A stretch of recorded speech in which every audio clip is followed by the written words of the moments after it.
So, am I audible and visible to all of you? Yes, sir. Okay. So let's start again, and still I am waiting for some of the students to join.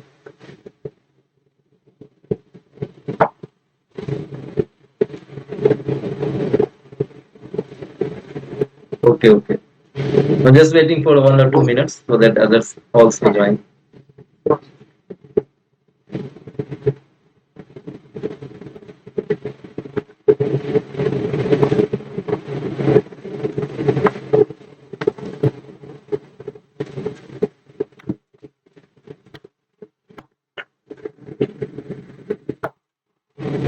So should I start, sir, or wait? Speak for a minute. Okay. Uh, I just message in the group. Okay.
Okay.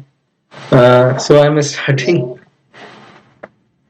चलिए, तो मैं जो चर्चा कर रहा था आपसे, ठीक है, मेजोरिटी की चर्चा कर ली थी bills. I was discussing about the bills. Okay, different sort of bills. We have a ordinary bill, we have a money bill, financial bill, and then we have a constitutional amendment bill. तो इसके बारे में कुछ बारीकियों पे चर्चा कर रहे थे आपसे, ठीक है.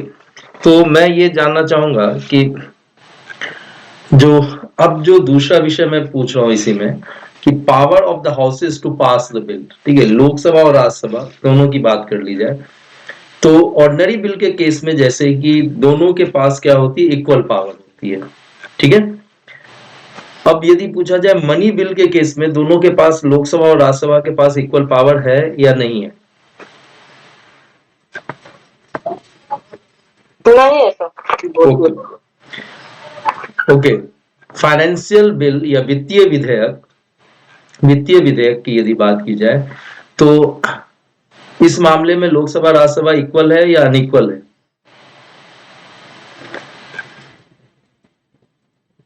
इक्वल है सर. इक्वल है. देखो, इक्वल होगी तो एक चीज ध्यान देना कि once there will be a deadlock, तो ज्वाइंट सिटिंग ऑफ पार्लियामेंट बुलाई जा सकती है, कि एक बार यदि गतिरोध की स्थिति हो तो फिर दोनों सदनों की संयुक्त बैठक बुलाई जा सकती है, ठीक है. अच्छा. फाइनेंशियल बिल टाइप 2 की यदि बात की जाए तो उसमें क्या होगा, इक्वल है या अनइक्वल है? अनइक्वल. क्या? अनइक्वल. देखो, एक चीज आप ध्यान देना, ठीक है, कि जहां तक फाइनेंशियल बिल का सवाल है, ठीक है, फाइनेंशियल बिल कैटेगरी 1 के अंदर, सुनना गौर से, कैटेगरी 1 के अंदर जो प्रेजेंटेशन होगी ना, यानी कि बिल को जो इंट्रोड्यूस की जाएगी, वो मनी बिल जैसे होगी, फाइनेंशियल बिल कैटेगरी 1 के, यानी कि वो गवर्नमेंट्स बिल होगी और लोकसभा के अंदर लाया जाएगा, समझना. लेकिन उसके बाद जो कुछ भी पूरी प्रोसेस है ना, वो सिंपल मेजोरिटी, सॉरी, सिंपल जो ऑर्डिनरी बिल है उस जैसा. तो ऑर्डिनरी बिल जैसा होने का क्या मतलब, समझना. कि जो पासेस का तरीका है वो ऑर्डिनरी बिल जैसा होगा, और ऑर्डिनरी बिल के केस में आप जानते हो कि Lok Sabha is equal to Rajya Sabha, और वहां पर क्या होती है कि डेडलॉक हो सकती है, और डेडलॉक के रेजोल्यूशन के लिए क्या बुलाया जा सकता है, joint sitting of both the houses बुलाए जा सकते हैं अंडर आर्टिकल 108।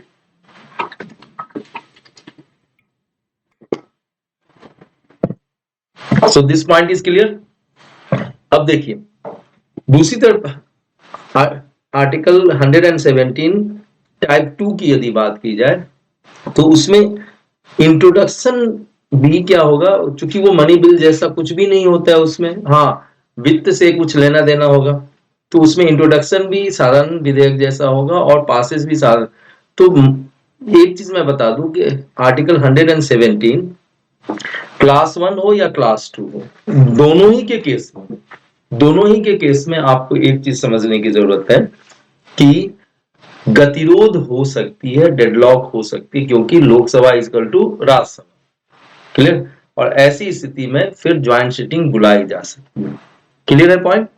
अब मेरा प्रश्न है आपसे कि कॉन्स्टिट्यूशनल अमेंडमेंट बिल के केस में लोकसभा और राज्यसभा अनइक्वल है या इक्वल है?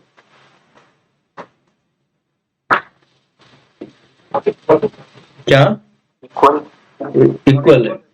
अच्छा ये बताओ, इक्वल है? ज्वाइंट सेटिंग कॉन्स्टिट्यूशन अभी तो मैं वही प्रश्न पूछने वाला था रविकांत जी, ठीक है, कि दोनों ही इक्वल है, पहली बात तो समझ लो, ठीक है, कॉन्स्टिट्यूशनल अमेंडमेंट बिल के केस में। लेकिन उसमें दिया क्या गया है, the bill has to be pass separately by the both the houses, दोनों सदनों के द्वारा अलग अलग पारित किया जाए, ये दिया गया। अच्छा, जब अलग अलग सदनों के द्वारा पारित किया जाएगा या अलग अलग किया जाएगा दोनों सदनों के द्वारा पारित, तो ज्वाइंट सिटिंग का तो कोई मतलब ही नहीं बनता। Is it okay? बोलो। गुड। चलिए अब फिर से आपसे प्रश्न है कि ऑर्डिनरी बिल के केस में डेडलॉक हो सकती है, यस या नो? ओके। मनी बिल के केस में deadlock? Clear. Financial bill category 1 के केस में डेडलॉक? बोलो बोलो। Yes sir. हाँ। कैटेगरी 2?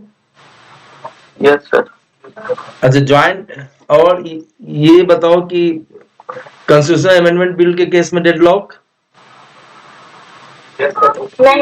नहीं होगी ना, अलग अलग पास कर रहा है। अलग अलग पास करना होगा, तो डेडलॉक का क्या मतलब है? चलो अब ज्वाइंट सिटिंग के बारे में बता देना। ऑर्डिनरी बिल के केस में हो सकती है? Good. Yes sir. Finance money bill के केस में? No sir. No sir. Okay, फिर मुझे बताना constitutional amendment bill category 1 joint sitting?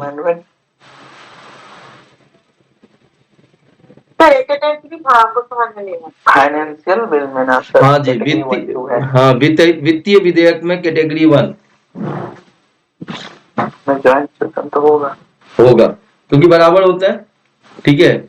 और वित्तीय विधेयक कैटेगरी 2 होगा सर। होगा, ओके। और जो कॉन्स्टिट्यूशनल अमेंडमेंट बिल है या संविधान संशोधन विधेयक,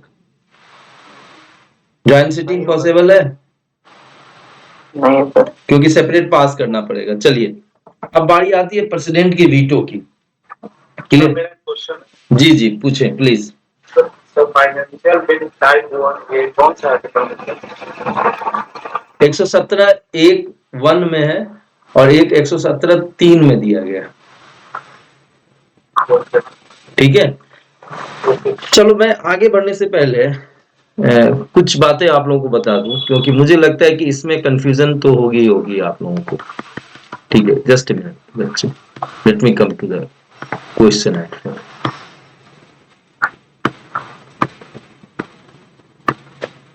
ओके, अच्छा आप लोगों को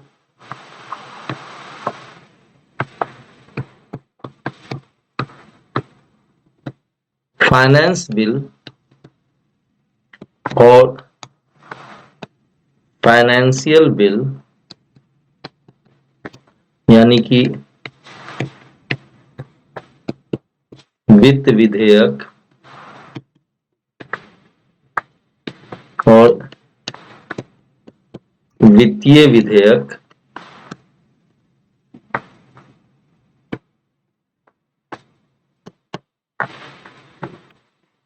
इसमें अंतर क्लियर है आप लोगों को?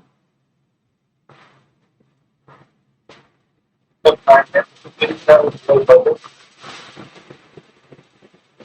वित्त विधेयक और वित्तीय विधेयक, फाइनेंस बिल और फाइनेंशियल बिल। तो फाइनेंस बिल जो है वो सर बजट होता है ना, नहीं आप बताओ ना। जैसा बजट होता है, और ये फाइनेंशियल बिल जो अभी आपका बता रहा था, फाइनेंशियल बिल टाइप 1 है, तो मनी बिल आता है, कंप्यूटर बिल, फंड वाला बिल आता है, जो आजकल नहीं आता, वो वाला। चलिए, और कोई जवाब देना चाहेंगे आप में से? मैंने रविकांत जी का सुन लिया, और कोई जवाब देना चाह रहे हो तो माइक उठाओ और बोलो।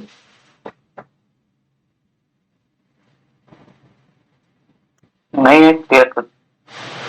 ओके, चलिए, मैं अब गौर से सुनना, क्योंकि ये उलझन बनी रहती है। और इस बार 2023 में, ठीक है, यूपीएससी ने पीटी के अंदर ये क्वेश्चन पूछ भी दिया है, ठीक है, सीधे तौर से पॉलिटी में। समझना क्या है, सबसे पहले जानो कि अनुच्छेद 110, सुनना, थोड़ा सा स्थिर से सुनना, बिल्कुल। अनुच्छेद 110, इसमें क्या है, धन विधेयक दिया गया या मनी बिल, क्लियर, और ए से लेके जी तक कुछ शर्तें हैं, उसमें से एक शर्त या सभी शर्तों को यदि कोई बिल पूरा करता है उसको क्या मनी बिल या धन विधेयक करते हैं। धन विधेयक, कोई विधेयक धन विधेयक है या नहीं है, उस पर अंतिम निर्णय लोकसभा का स्पीकर लेता है, अध्यक्ष लेता है। क्लियर, समझना। अब देखो, ये तो बात हो गई। अब 112 की यदि बात की जाए तो इसमें क्या दिया हुआ है, वार्षिक वित्तीय विवरण, ठीक है, एनुअल फाइनेंशियल स्टेटमेंट, ठीक है, एनुअल फाइनेंशियल स्टेटमेंट। इस चीज को समझना कि इसको पॉपुलर लैंग्वेज में क्या कहते हैं, बजट कहते हैं, लेकिन बजट शब्द संविधान में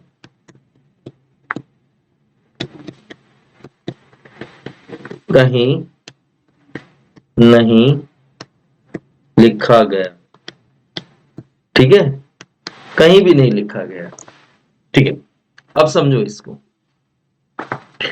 112 के अंदर, ठीक है, जो बजट है इसके अंदर दो हिस्से होते हैं। एक क्या होता है, फाइनेंस बिल, और दूसरा क्या होता है, ध्यान देना, दूसरा क्या होता है, एप्रोप्रिएशन बिल।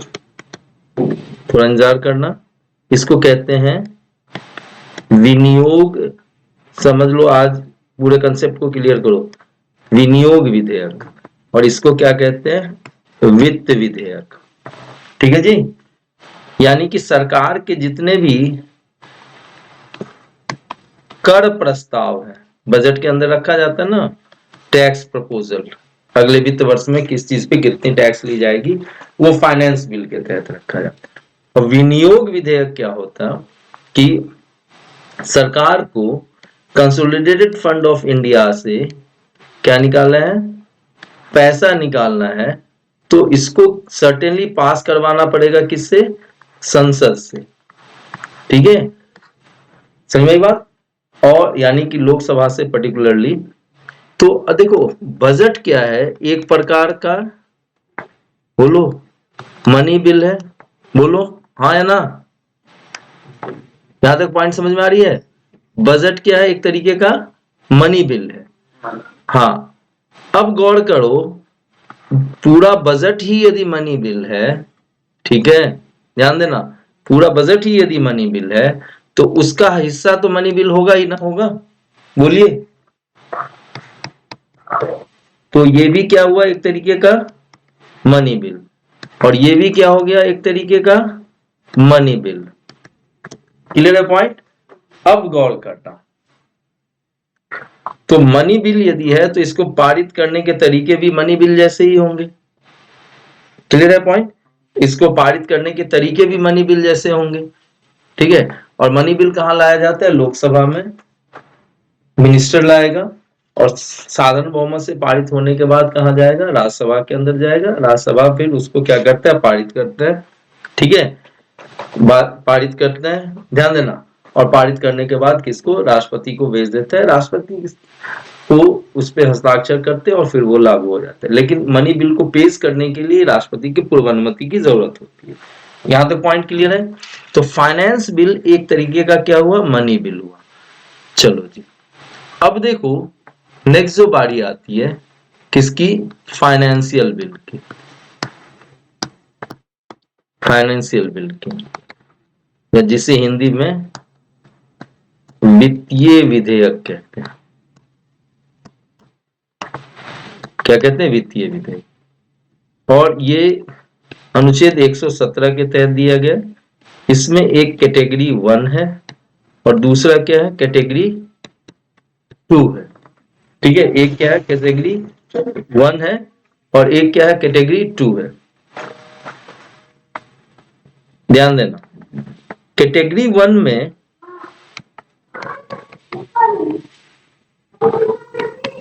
मनी बिल जैसा कुछ है प्लस अदर्स, ठीक है, मनी बिल और दूसरा क्या है? अदर्स। क्लियर है पॉइंट? मनी बिल जैसा है और कुछ क्या है? अदर्स जैसा है, ठीक है। मतलब इसका जो इंट्रोडक्शन होगा, इंट्रो जो होगा वो मनी बिल जैसा, और पासेज जो होगा वो अदर्स जैसा। क्लियर? ध्यान देना, इसमें कुछ मनी बिल जैसे लक्षण है, लेकिन ये मनी बिल नहीं है, लक्षण है। देखो, पिता होना और पिता तुल्य होना दो अलग बात है। तो मनी बिल मान लीजिए पिता, और इस कैटेगरी 1 को बता ले पिता तुल्य, पिता जैसा। क्लियर? पिता नहीं। दूसरी तरफ आप समझें, जो ये कैटेगरी 2 है, इसमें कुछ भी मनी बिल जैसा नहीं होता। क्लियर? लेकिन अदर्स होगा, मतलब अदर्स, लेकिन इसका लेना देना वित्त से होगा, फाइनेंस से होगा। क्लियर? मतलब कुछ पैसे का लेन देन होगा, तो इसे क्या कहते हैं? Financial bill category 2। तो इसका जो इंट्रो है, अब चूंकि इसमें मनी बिल जैसा कुछ है ही नहीं, इंट्रो और पासेज जो होगा ये कैसा होगा? ऑर्डिनरी बिल जैसा। किस जैसा? ऑर्डिनरी बिल जैसा। पॉइंट क्लियर है यहां पर? अब देखो, क्लियर? तो यहां पर पासेज चूंकि किस जैसा है? अदर जैसा है, तो लोकसभा इक्वल टू क्या हो गया? राज्यसभा। बोलो, है ना? ऑर्डिनरी बिल जैसा यदि है तो यहां पर डेडलॉक पॉसिबल है, और यहां भी डेडलॉक पॉसिबल है क्योंकि लोकसभा इक्वल टू राज्यसभा। अब ध्यान देना, तो यहां पर ये समझिए कि फाइनेंस बिल जो कि क्या था? बजट का हिस्सा था, ठीक है, ये क्या होते हैं? मनी बिल होते हैं। लेकिन जो फाइनेंशियल बिल है, जो कि 117 में है, ये मनी बिल नहीं होते हैं। This point is clear? बोलना।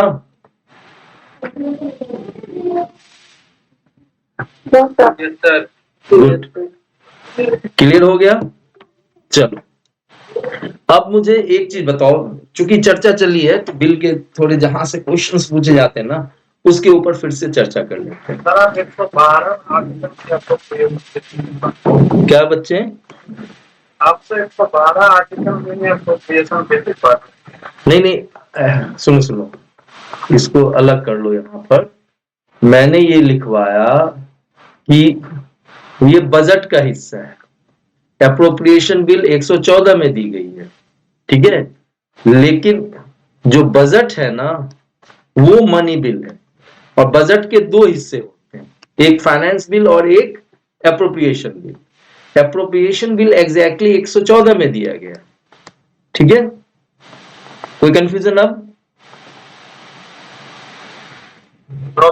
गुड, चलिए अब थोड़ी सी चर्चा मैं कर लेता हूं अलग अलग तरह के विधेयक के ऊपर और वीटो के ऊपर। यहीं से प्रश्न पूछे जाएंगे बच्चे आपको, ठीक है, मैं बता रहा हूं आपको। तो मुझे ये बताओ कि साधारण साधारण बहुमत क्या होती है, ये बताना थोड़ा सा।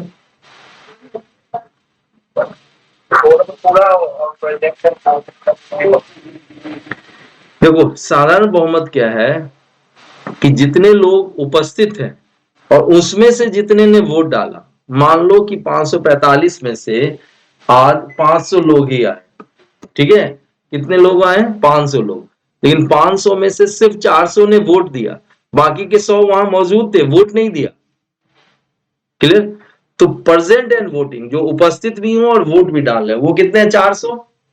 तो प्रेजेंट एंड वोटिंग का 50% प्लस 1 क्या कहलाएगा? साधारण विधेयक, सॉरी साधारण बहुमत, ठीक है। अब देखो दूसरी बात जो आती है इफेक्टिव मेजोरिटी या प्रभावी बहुमत। बताना क्या होता है प्रभावी बहुमत?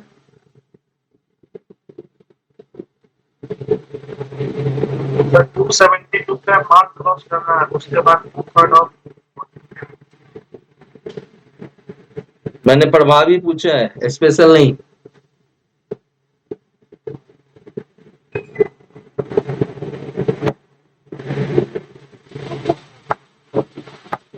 देखो प्रभावी बहुमत क्या होते हैं, सबसे पहले इसको इंग्लिश में कहते हैं इफेक्टिव मेजोरिटी, और इसमें समझना है इफेक्टिव स्ट्रेंथ क्या होता है, ठीक है, प्रभावी शक्ति क्या होती है। देखो टोटल जितने भी सदस्य हैं, ठीक है, उसमें से वैकेंट सीट को माइनस कर दो।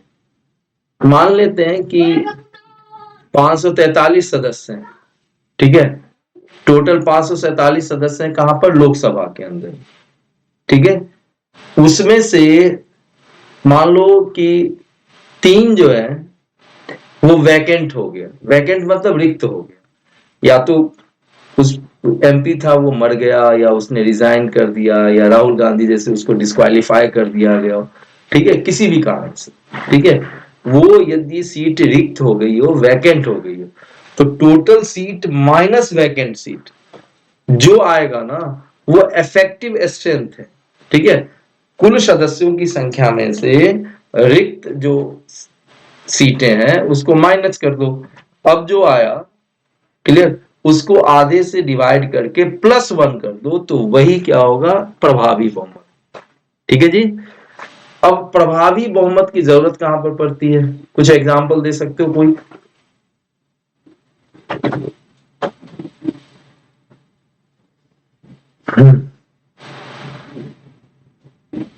बताएं बताएं।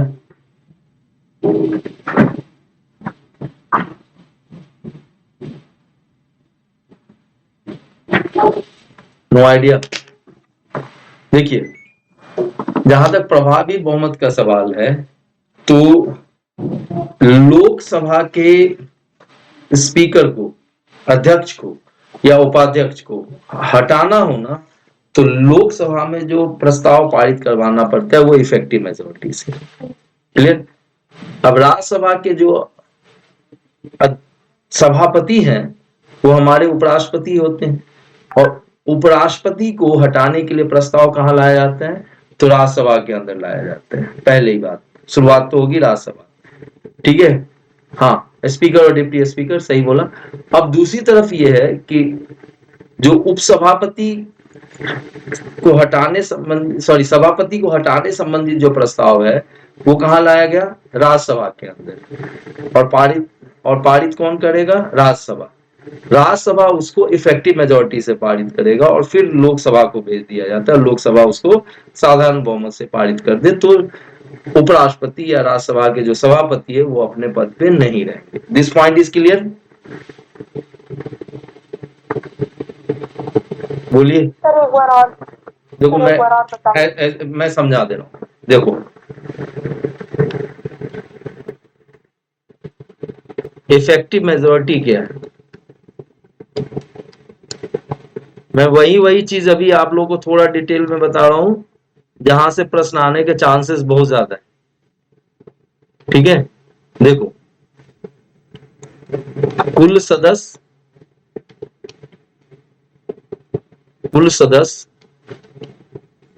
माइनस रिक्त,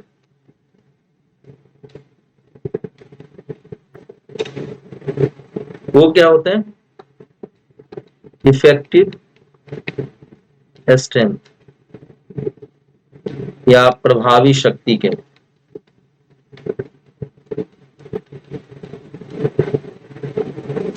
मान लो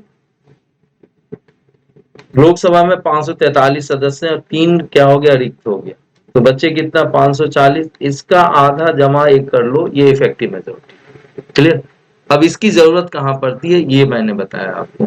सबसे पहले लोकसभा के स्पीकर या लोकसभा के डिप्टी स्पीकर को हटाना हो ना, तो उस संबंधित जो प्रस्ताव होगा ना, इस प्रस्ताव को क्या चाहिए?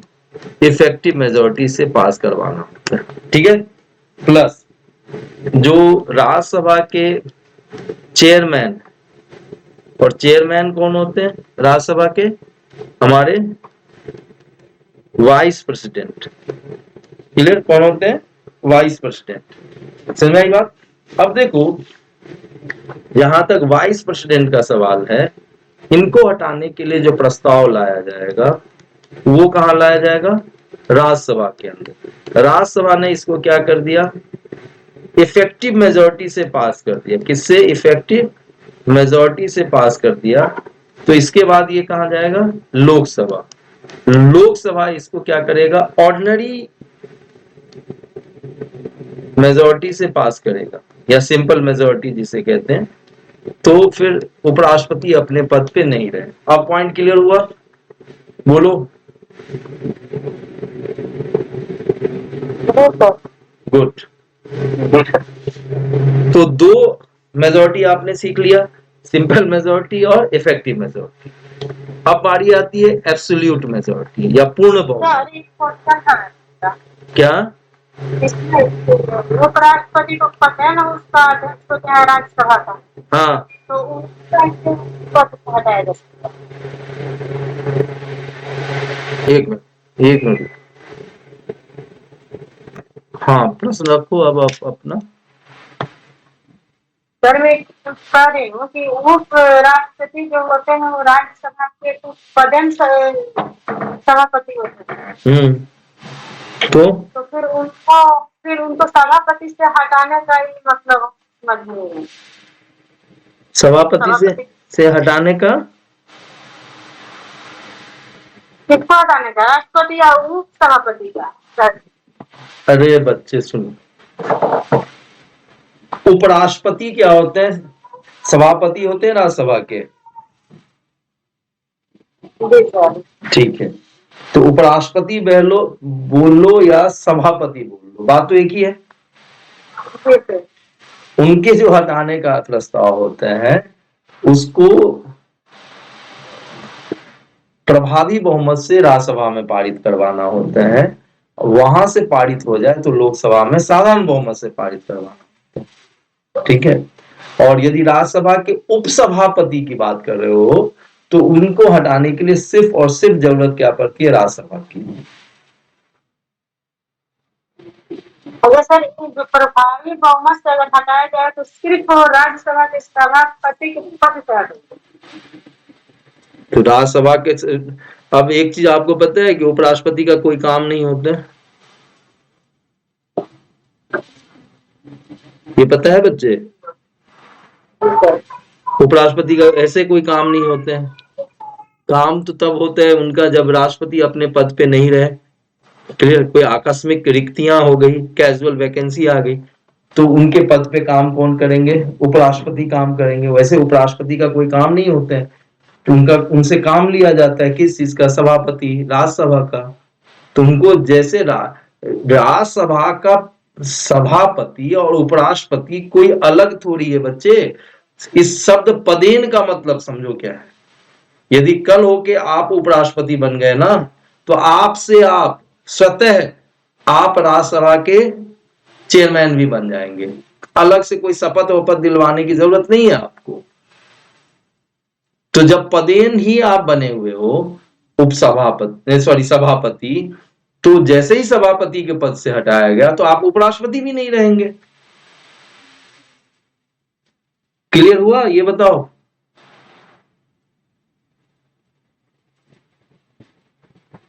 बच्चे जवाब देना। सर इनसे मतलब राष्ट्रपति के जो जिस तरह का महाभियोग हटाया जाता है, उनको इस तरह का महाभियोग नहीं लगाया जाता है ना। महाभियोग पूरे संविधान में सिर्फ एक ही व्यक्ति का होता है, राष्ट्रपति का। उसके अलावा किसी का नहीं होता। पहले तो ये दिमाग में बिठा लो। यदि यूपीएससी ने अपने प्रश्न में लिख दिया कि सुप्रीम कोर्ट और हाई कोर्ट के जजेस का इम्पीचमेंट या महाभियोग, तो वो प्रश्न का वो शब्दावली गलत था। तो वो सर मतलब इस तरह की कोई प्रक्रिया को पूर्ण करने की जरूरत नहीं है राष्ट्रपति के लिए। ना उस तरह उनके हटाने की यही प्रक्रिया है ना जो बताया अभी आपको। जी सर। क्लियर कर लो बात को, ठीक है? आगे बढ़ जाएं। बताना बच्चे। गुड। जैसा कि मुझे लगा कि राष्ट्रपति के लिए विशेष जैसे कि मुख्य अरे उपराष्ट्रपति या राज्यसभा के उपराष्ट्रपति या राज्यसभा के सभापति को हटाने की एक ही प्रक्रिया है, दोनों एक ही व्यक्ति है, ठीक है? अच्छा, ये पता है कि उपराष्ट्रपति को जो सैलरी दी जाती है वो उपराष्ट्रपति के तौर में नहीं दी जाती है, उनको सभापति के तौर पे दी जाती है। ये पता है आपको? हाँ। तो क्यों दी जाती है? क्योंकि उपराष्ट्रपति का अपना कोई काम ही नहीं है, तो किस बात की सैलरी दी जाएगी आपको? उपराष्ट्रपति का काम क्या है? राज्यसभा के सभापति का, तो सभापति के रूप में आपको सैलरी दी जा रही है। अब क्लियर हुआ?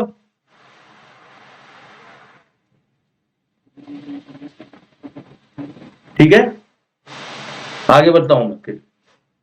अब देखो, एब्सोल्यूट मेजॉरिटी या पूर्ण बहुमत, नाम ही कह रहा है अपने आप में। क्लियर? कितने आए, कितने अनुपस्थित थे, कितने रिक्त हो गए, वो सबसे कोई लेना देना नहीं। टोटल स्ट्रेंथ जितना है उसका आधा जमा एक, that is the absolute majority. Clear? अब देखो स्पेशल मेजॉरिटी, स्पेशल मेजॉरिटी, ये कुल मिलाके होते हैं 4 तरीके के, ठीक है? वैसे 3 भी बोल सकते हो। एक तो 249 के तहत, एक आपका 368 के तहत, और एक आपका 61 के तहत। 249 के तहत क्या है? राज्यसभा, ठीक है, यदि 2/3 जो उपस्थित है और मत डाल रहे हैं उससे एक प्रस्ताव पारित कर देना, तो राज्य सूची के अंदर दिए गए विषयों के ऊपर कानून बनाने का अधिकार संसद को मिल जाता है। 380, देखो जैसे ही विशेष बहुमत कहा जाए ना, तो इसका मतलब ही 2/3 होगा। पहले तो ये ध्यान रखना। लेकिन 2/3 अलग है ना बच्चे। यहां पर 2/3 क्या है? प्रेजेंट एंड वोटिंग, क्लियर कर लेना। और वो क्या हो? एब्सोल्यूट मेजॉरिटी से एब्सोल्यूट मेजॉरिटी हो, यानी कि प्रेजेंट एंड वोटिंग। मान लो 543 को, एक एग्जांपल से मैं समझा रहा हूं, मान लो टोटल 543 सदस्य हैं, इसमें से आज 540 आए, ठीक है, कितने परसेंट, लेकिन वोट जो है ना 300 नहीं डाला, तो 2/3 इसका कितना हुआ, 200। लेकिन इससे ये पारित नहीं होगा, ठीक है, क्यों नहीं होगा, क्योंकि 543 का आधा 2 जमा 1, क्लियर, इतना तो होना ही होना चाहिए, यानी कि कम से कम 273 होना चाहिए, तो ये प्रस्ताव पारित नहीं हो। तो दो शर्तें हैं, एक तो उपस्थित एवं मत डालने वाले का 2/3 और प्लस वो जो 2/3 आ रहा है वो कम से कम क्या होना चाहिए, 273 होना चाहिए लोकसभा के केस में, ठीक है, और जो कि क्या है, एब्सोल्यूट मेजोरिटी है। तो ये जो 2/3 आ रहा है वो एब्सोल्यूट मेजोरिटी है, उससे ऊपर होना चाहिए, क्लियर। ये तो 368 क्लॉज 1 की बात की जा रही है, किसकी बात की जा रही है, 368 क्लॉज 1 की बात की जा रही है। दूसरी तरफ आप देखें 543 सदस्य हैं, ठीक है, आज 540 आए, क्लियर, और उसमें से 530 ने वोट भी दिया, प्रेजेंट एंड 2/3, क्लियर, नहीं जो भी आए ये 273 से ऊपर होगा तो ये पारित हो जाएगा। समझ में आ चुका है ये, बोलना, गुड। अब देखो एक चीज और सीखो, दूसरी तरफ ये कहा जा रहा है कि ये तो 368 क्लॉज 1 के तहत दिया गया, ऐसी संविधान संशोधन जो कि संघ राज संबंधों को प्रभावित नहीं करता, ठीक है, लेकिन यदि संघ और राज्य संबंधों को प्रभावित करता हो ना तो फिर क्या होगा, इसको 2/3 प्रेजेंट एंड वोटिंग जो कि एब्सोल्यूट मेजॉरिटी या पूर्ण बहुमत से क्या हो, ऊपर हो, नहीं, प्लस आधे राज्य से कम से कम, आधे राज्य से ऊपर, ठीक है, यानी कि 28 राज्य है तो उसमें कम से कम 14 जमा 1 15 राज्य के विधानसभा के द्वारा, सभा के द्वारा इसको कैसे पास किया जाए, साधारण बहुमत से, तब जाके ये 368 पारित होगा। और फिर लास्ट में आता है हमारे महाभियोग का, हमारे राष्ट्रपति का, इसमें टोटल स्ट्रेंथ का, कितने लोग आए, कितने ने वोट दिया, कितनी की रिक्तियां हैं, उन सबसे कोई लेना देना नहीं, टोटल स्ट्रेंथ का 2/3 चाहिए, यानी कि 543 का 2/3 चाहिए। ये क्लियर हुआ, बताना,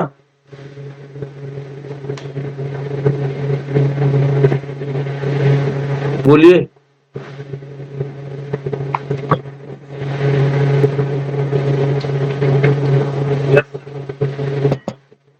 चलो ये देख लिया, अब समझते हैं थोड़ा सा छोटे में ही वीटो को, ठीक है।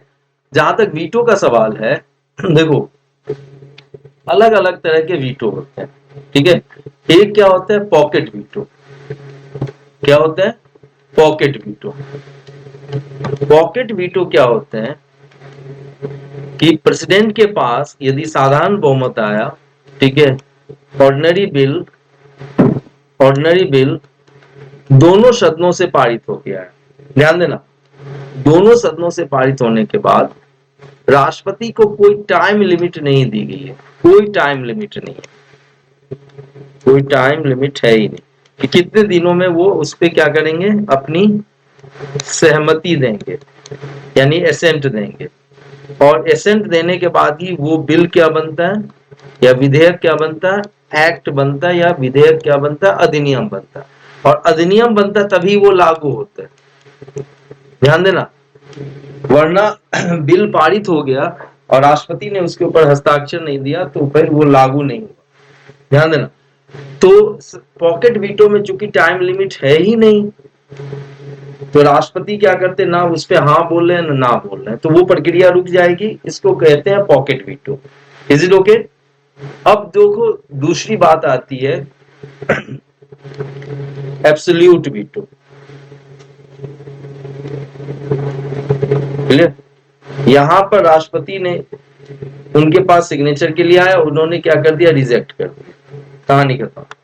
That is absolute veto. अब तीसरा होता है हमारा सस्पेंसिव वीटो। सस्पेंसिव वीटो यानी कि निलंबनकारी वीटो। अच्छा, वीटो क्या होती है? जो प्रक्रिया चली आ रही है उसको रोक देना क्या कहता है, वीटो कहलाता है। ध्यान देना। अब देखो, मान लो फर्स्ट हाउस ने पास किया, सेकेंड हाउस ने भी पास किया, क्लियर? फिर किसके पास गया? प्रेसिडेंट के पास। प्रेसिडेंट ने बोला पार्लियामेंट को, ये दोनों मिलके पार्लियामेंट है, पार्लियामेंट को कि क्या करें, आप इसको रिकंसीडर करें, फिर से विचार करें इसके ऊपर, क्लियर? अब रिकंसिडरेशन के समय में, मान लो रिकंसिडरेशन के समय में दोनों सदनों ने उसको राष्ट्रपति की बात को मानते हुए या नहीं मानते हुए जैसे भी पारित करके भेज दिया, किसको? प्रेसिडेंट के पास। प्रेसिडेंट के पास अब कोई उपाय नहीं है, उसके ऊपर हस्ताक्षर करना ही होगा, हस्ताक्षर करना ही होगा, क्लियर? अब इसमें क्या है कि ये प्रक्रिया चली आ रही थी, इसको राष्ट्रपति ने रोक दिया, इसको भेज दिया रिकंसिडरेशन के लिए, लेकिन रिकंसिडरेशन के बाद फिर से राष्ट्रपति को भेजा गया। तो इस वीटो को संसद ने क्या किया? निलंबित कर दिया, सस्पेंड कर दिया। तो इसी कारण से इसको सस्पेंसिव वीटो कहते हैं। क्लियर है पॉइंट? बोलो।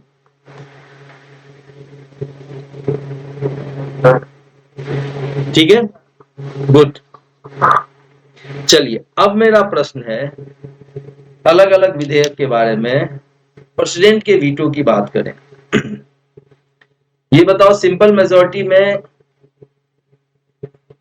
कौन कौन सी वीटो अवेलेबल है?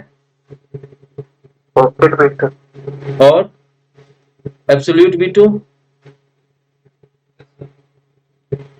और suspensive veto. Okay, money bill के केस में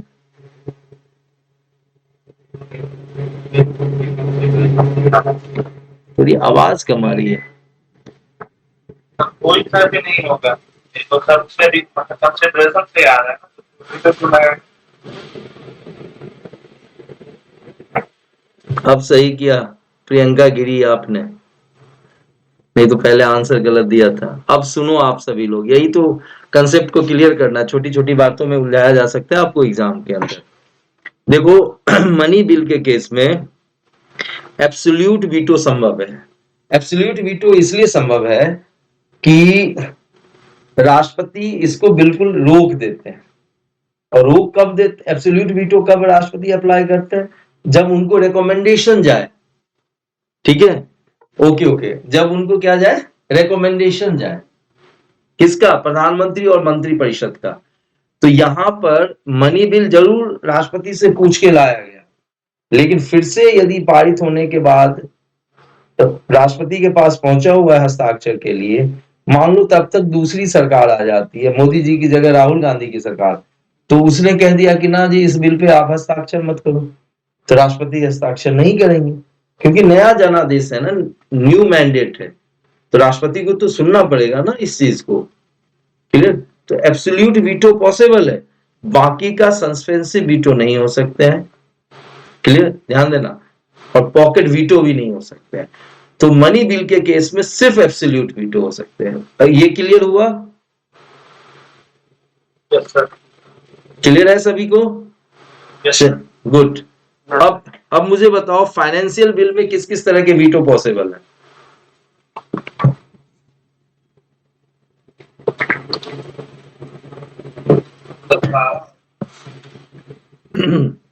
बिल्कुल सही, सारे के सारे अवेलेबल हैं, दोनों ही टाइप में, टाइप 1 में भी, टाइप 2 में भी। चलो, कॉन्स्टिट्यूशनल अमेंडमेंट बिल में बताओ, वीटो है या नहीं है? और है तो कौन कौन सा है?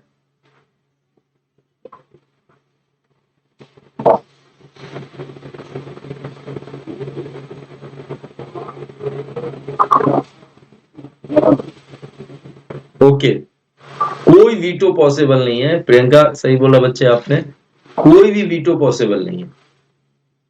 Is it okay? तो मोटे तौर से बिल समझ में आ चुका, ठीक है। उसमें जो जो चीजें पूछी जा सकती है मैंने डिस्कस कर दिया आप लोगों के साथ, ठीक है। चलिए अब मैं अगले सवाल पे आता हूं, एक मिनट।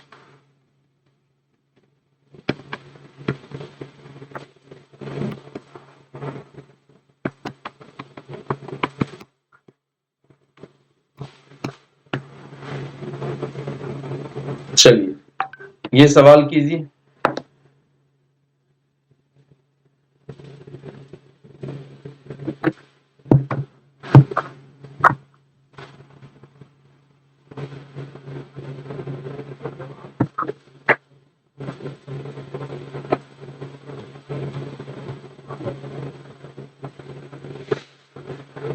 बिल्कुल बिल्कुल आसान सवाल है। सर ये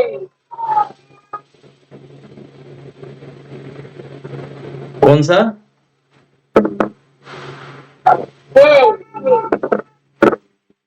ए और ए और ए और सी। देखो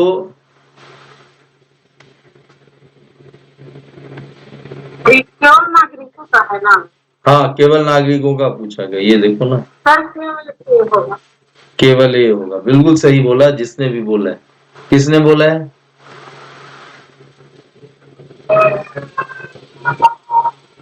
ओके, देखो इसमें क्या है, अनुच्छेद 15, 16, 19, 29 और 30, ये सिर्फ और सिर्फ इंडियन सिटीजन को, बाकी का दूसरे को भी उपलब्ध है।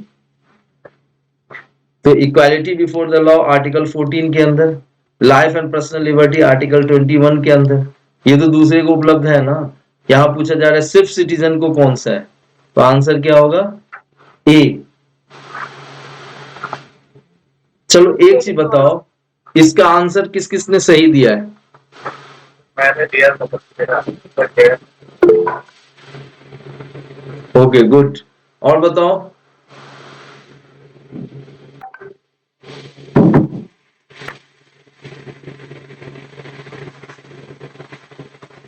चलिए तो देखिए, और ये सिंपल सवाल था बच्चे, बहुत मुश्किल सवाल नहीं था।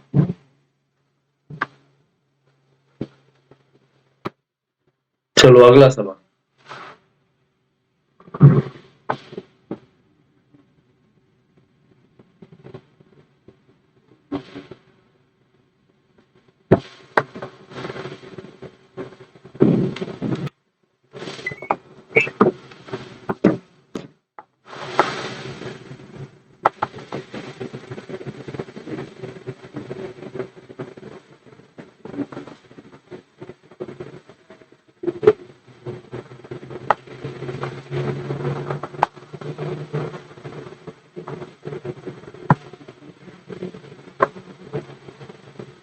Sir B.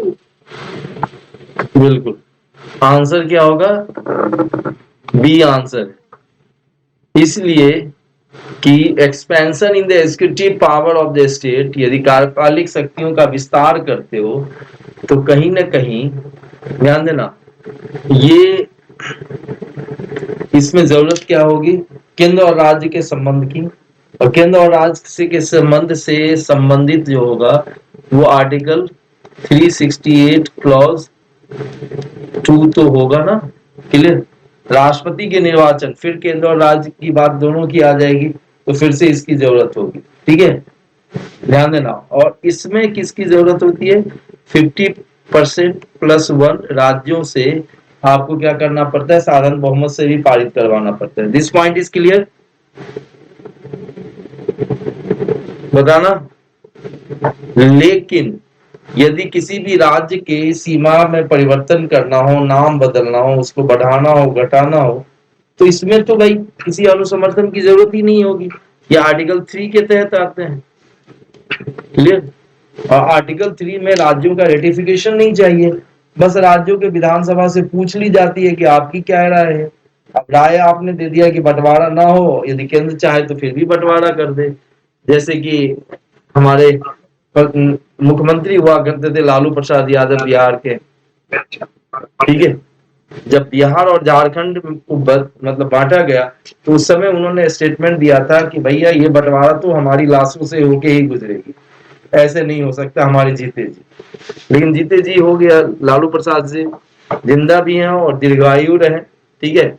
लेकिन दूसरी तरफ देखो बिहार झारखंड, क्योंकि इनके पास अधिकार ही नहीं है राज्यों के पास। अधिक से अधिक आप ओपिनियन दे दो, उस ओपिनियन को माने या ना माने संसद, ये संसद के ऊपर। Is it okay? तो यहां पर अनुसमर्थन की आवश्यकता नहीं होती है। तो बिना अनुसमर्थन के निम्नलिखित में कौन सा संशोधन कर सकती है? तो बी कर सकती है। ये पॉइंट क्लियर है? बताना।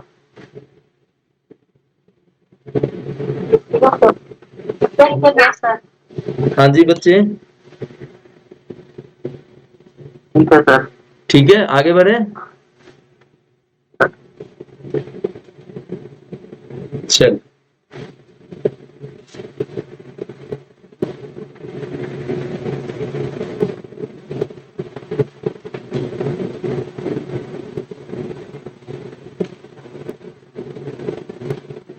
बिल्कुल आसान सवाल है, इतना वक्त नहीं लगना चाहिए। इसका आंसर बी होगा, ठीक है। लेकिन थोड़ी थोड़ी चर्चा मैं इन तीनों की कर रहा हूं, बहुत ज्यादा नहीं, इन तीनों की कर रहा हूं, ठीक है। और थोड़ा सा कॉपी भी निकाल लें आप लोग, एक एक दो दो लाइन लिखना है, ज्यादा नहीं लिखना है, इतने जितने से कि पीटी का। हाँ, लेकिन मेंस में ज्यादा लिखना होगा, तौर तरीके अलग होंगे, ठीक है। और एक चीज ध्यान देना कि पीटी और मेंस की कहानी बिल्कुल अलग सी है। वहां लिखना होगा, वहां तुक्के की बात ही नहीं होगी, लॉजिकल लिखना होगा। और पॉलिटी के अंदर जो क्वेश्चन आएगी ना, उसका जो आंसर लिखोगे, तो तीन चीज का खासा ध्यान रखना पड़ता है आपको। एक तो आर्टिकल मेंशन करोगे, दूसरा कि कोई डॉक्ट्राइन है, उससे संबंधित कोई सिद्धांत है, ठीक है। जैसे जैसे एक सिद्धांत है, ठीक है, डॉक्ट्राइन ऑफ फेडरल सुप्रीमेसी, संघीय सर्वोच्चता का सिद्धांत, ठीक है। तो एक तो आर्टिकल लिखना पड़ेगा, दूसरा डॉक्ट्राइन लिखना पड़ेगा, और तीसरा केस स्टडी। केस स्टडी में यही, जैसे गोलकनाथ का केस है, मिनर्वा मिल का केस है, आईआर कैलो का केस है, सज्जन सज्जन सिंह का केस है, बहुत सारे ऐसे हैं, ठीक है। एन एन एम नागराज का केस है, ठीक है, इंदिरा साहनी का केस है, चंपकन दोराई राजन का केस है। ऐसे बहुत सारे केसेस हैं जो कि कम से कम 60-70 आपको याद रखने चाहिए, ठीक है, जो कि मेंस में लिखो। ये तीन चीज यदि नहीं लिखोगे ना, तो मेंस में आप मार्क्स नहीं ले जा सकते हो। अब एक चीज तो आप जान ही रहे होंगे ना कि पीटी एक अलग बात है, ठीक है।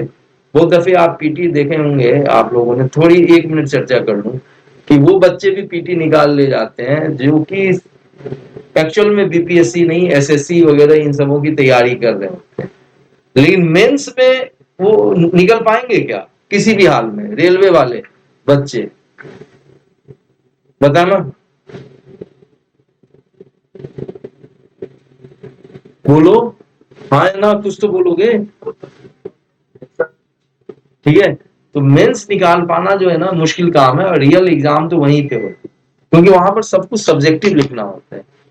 तो एक चीज ध्यान देना कि मैं आगे क्लासेस लूंगा ही आप लोगों के, पॉलिटी का और आईआर का, ये दो तो मैं लूंगा ही लूंगा, ठीक है।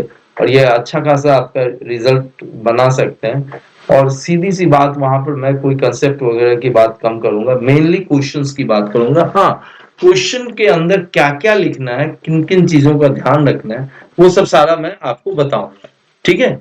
तो पीटी के ठीक बाद आपको कमर कस लेना है, ये नहीं कि लंबी छुट्टी लेके बाद एक हफ्ते आराम किया, ना ना, बिल्कुल 1 या 2 दिन आराम कर लो, उसके बाद फिर से लग जाना, ठीक है। और तब तक लगे रहेंगे जब तक कि रिजल्ट ना हो जाए आपकी। चलिए, तो एक चीज जानो कि मिनरवा मिल, सबसे पहले हम बात करें कि गोलकनाथ केस की, ठीक है। गोलकनाथ केस जो आया वो 1967 में आया। केशवानंदा भारती केस 1973 में आया। ठीक है, और मिनर्वा मिल केस 1980 में आया। तो बारी बारी से लिखते हैं। लिखिए, सबसे पहले लिखना शुरू करना, आईसी गोलकनाथ, आईसी गोलकनाथ बनाम पंजाब राज्य 1967।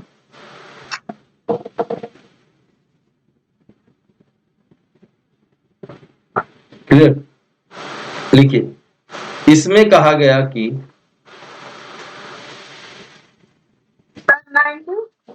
1967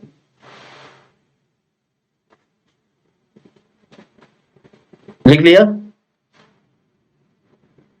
जी लिखिए, इसमें यह कहा गया कि, या फैसला दिया गया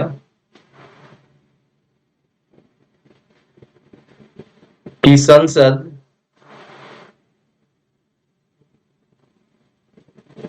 मूलभूत अधिकारों का संशोधन नहीं कर सकती है।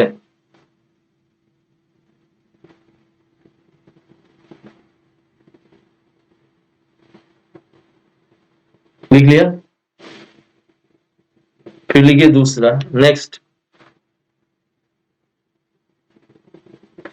केशवानंद भारती बनाम केरल राज्य बनाम केरल राज्य।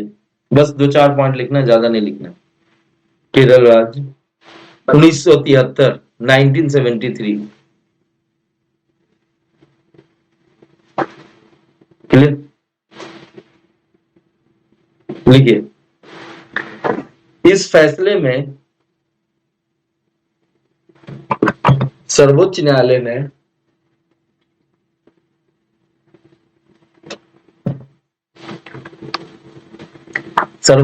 ने मूलभूत या आधारभूत संरचना का सिद्धांत दिया।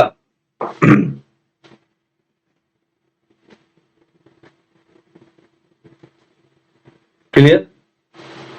दूसरा पॉइंट लिख। इंग्लिश में अच्छा, इंग्लिश में भी मैं भूल जाता हूँ, ठीक है। तो लिखे, in this case,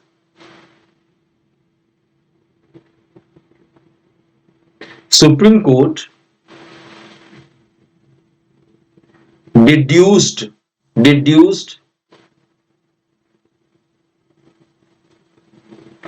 doctrine of basic structure,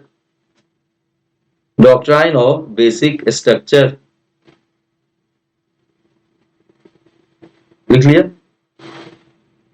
लिखिए, it is nowhere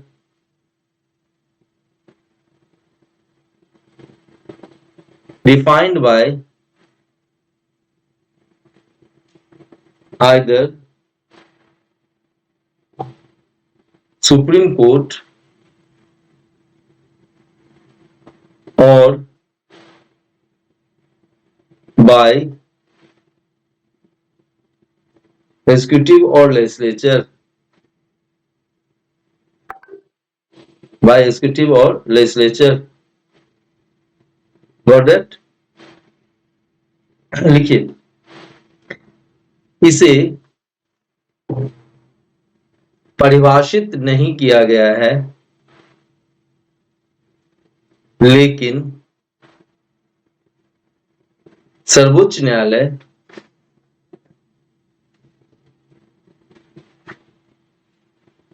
ने समय समय पर अलग अलग फैसलों में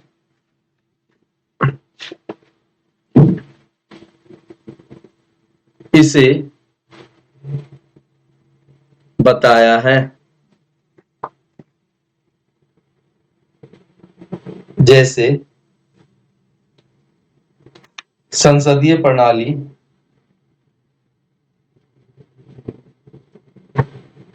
लिखा, फिर लिखिए न्यायालय की स्वतंत्रता एवं निष्पक्षता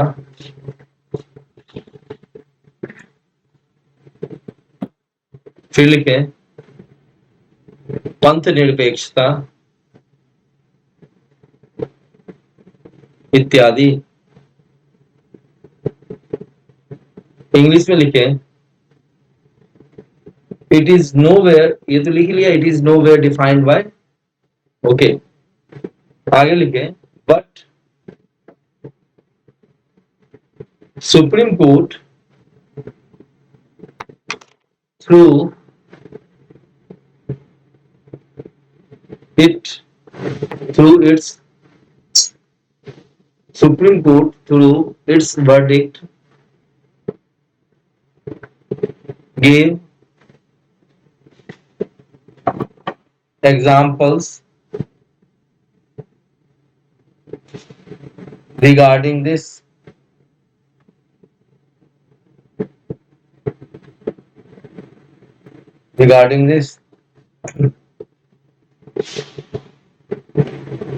लिख लिया। As for example, secularism, comma, parliamentary form of government, लिखा। फिर लिखे parliamentary form of government, फिर लिखे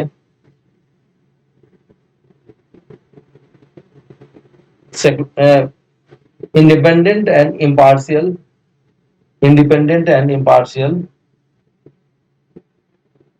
judiciary, independent and impartial judiciary. Is it okay? कोई कंफ्यूजन? No sir. गुड। अब लास्ट लिखो मिनर्वा मिल्स लिमिटेड बनाम भारत संघ 1980। मिनर्वा मिल लिमिटेड बनाम भारत संघ। इंग्लिश में लिखे Minerva Mills limited versus union of India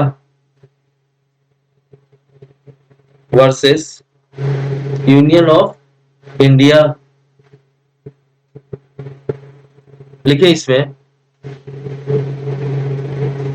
लिखिए supreme court in this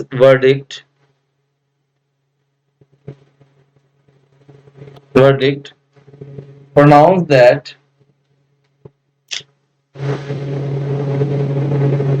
harmony between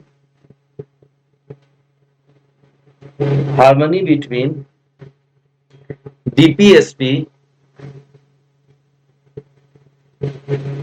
and fundamental rights is a basic feature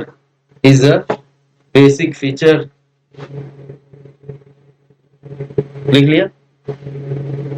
फिर लिखिए सर्वोच्च न्यायालय ने अपने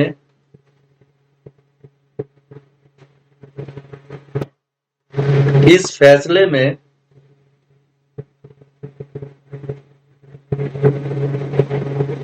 राज्य के नीति निर्देशक सिद्धांत एवं मूलभूत अधिकारों के बीच सामंजस्य को संविधान की आधारभूत संरचना बताया।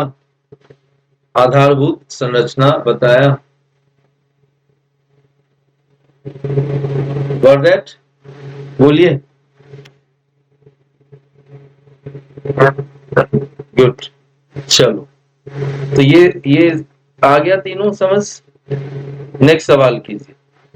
अब तो ये सवाल कर दोगे, करो। I am just take 1 minute.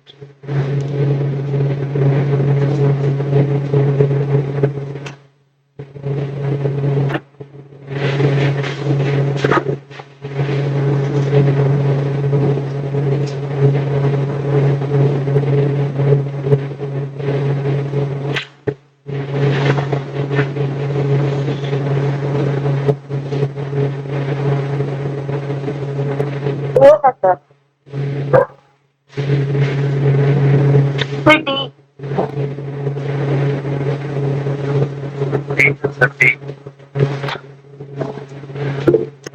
क्या होगा आंसर? फिर डी।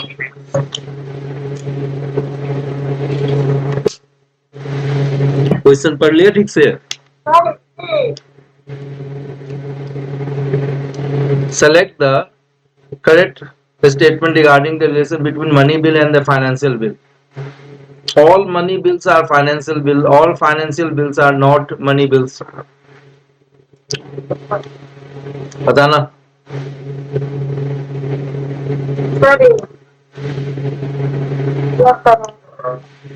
चलो 1 मिनट इसको यहाँ पर रुकते हैं, इसके बारे में बताना। ये तो सही है ना? Yes sir. Joint sitting can be held in respect of money bill but not in respect of finance bill. Sir D को कैसे लोग प्रमाणित करेंगे? विदा को प्रमाणित। एक, हाँ बोलो बोलो, अब बोलो। सर लोग समाज है तो धन विदा को प्रमाणित करते हैं। Certify the finance bill. नहीं, देखो फाइनेंस बिल क्या है? बोलो बोलो। Type of money bill. A type of money bill, अभी बताया है। फाइनेंशियल बिल नहीं लिखा हुआ है यहाँ पे, इस चीज को आपने गौर ही नहीं किया। फाइनेंस बिल बजट का एक हिस्सा है, बोलो हाँ या ना? और बजट क्या होता है? एक तरीके का मनी बिल। Yes sir. ठीक है, तो भाई कौन सर्टिफाई करेगा? बच्चे बताओ, आप ही बता दो। जी सर। वित्तीय नहीं था ना बच्चे, इतने में तो फेल हो जाएगा, आप समझो, है कि नहीं? हाँ, अब देखो, all money bills are financial bills while all financial bills are not money bill. ये तो बात सही है कि सारे के सारे फाइनेंशियल बिल है जो मनी बिल नहीं होते। ठीक है, यहाँ पर इन्होंने फाइनेंशियल को वित्त लिख दिया है। ठीक है, ऑल मनी बिल्स आर, सारे के सारे मनी बिल फाइनेंशियल बिल होंगे।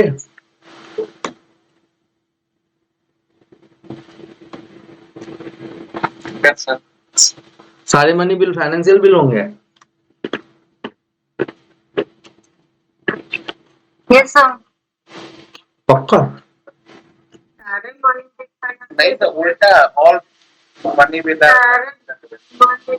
नहीं, सारे फाइनेंशियल बिल मनी बिल कोई ना होंगे। तो अभी तो बताया बच्चे, तो क्यों बोल रहे हो? हाँ, तो ये गया ना, ये सही है। अब ये बताओ, गलत है sir. Joint sitting can be held in respect of money bill के केस में कभी भी होगा क्या? नहीं। अभी बताया था लोकसभा इक्वल टू राज्यसभा होता ही नहीं, तो कहां से होगा? पता ना, ये भी गया। क्या दोगे आंसर? बोलो। B sir. बी। चलिए, अब बताना ये। सर इसमें ऑप्शन ए वाला थोड़ा करेक्ट दे रहा हूँ थोड़ा। देखो,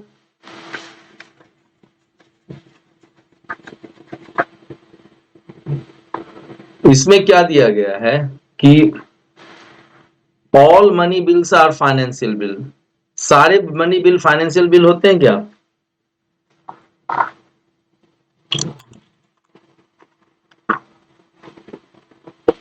सारे हिंदी वाला तो हिंदी तो है ना सर, इतना में रिजेक्टेड। होते हैं, ये तो होते हैं सर। सारे मनी बिल जो होते हैं वो वित्त विधेयक होते हैं। सभी वित्त धन विधेयक होते हैं। अब यहाँ पर इन्होंने थोड़ा सा ट्रांसलेशन में गड़बड़ी की है, ठीक है। सही दिया है, मतलब जो है उसकी सारी इंग्लिश वाले को देखो आप, हिंदी वाले को नहीं। मतलब हिंदी वाला भी मतलब ऑप्शन से सही है, ये हिंदी में दिया है। नहीं देखो, जब वहां भी मैंने पहले भी बोला है, दोनों में यदि कुछ डिफरेंसेस हो ना तो बात मानी जाएगी इंग्लिश वाले की। ये कॉम्निक में पढ़ लेना, बीपीएससी के, यूपीएससी के, एमपीपीसीएस के, जहां भी पढ़ना हो वो मानेंगे इंग्लिश वाले को ही। हाँ, अब वहां पर हिंदी वाला सही दिया है, इसलिए आपको थोड़ा सा बोलना है। हाँ ठीक है, आगे बढ़े। ठीक है।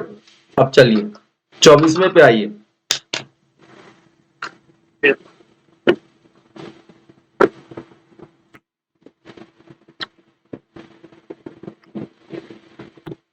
सर 35 भारत स्वास्थ्य का जीवन 35। ये किसके हिसाब से बनाया गया था? गवर्नमेंट ऑफ इंडिया एक्ट 1935 के हिसाब से, ठीक है। और ये कब बना था बताना? 1937। वेरी गुड, किसने बनाया? गुड गुड गुड, किसने जवाब दिया? हाथ उठाओ। Very good, very good. चलो, जो फेडरल कोर्ट जो थी वो कहां पे थी? तो आज सबसे जुड़े दिल्ली में। सुप्रीम कोर्ट कहां पर है? दिल्ली में। हाँ, मैं थोड़ा सा कुछ कुछ खा ले रहा हूँ क्योंकि मेरी शुगर फ्लक्चुएट करती है बहुत दफे, ठीक है, थोड़ा सा। हाँ हाँ बताओ।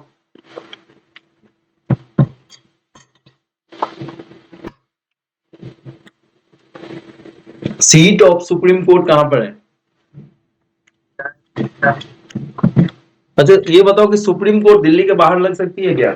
यस सर, आर्टिकल 130 लग सकते हैं सर। ओके, चलो अब कुछ प्रश्न इसी से संबंधित कर ली जाए आपसे। नहीं, ये ओरिजिनल कॉन्स्टिट्यूशन, ओरिजिनल जुरिडिक्शन क्या होता है?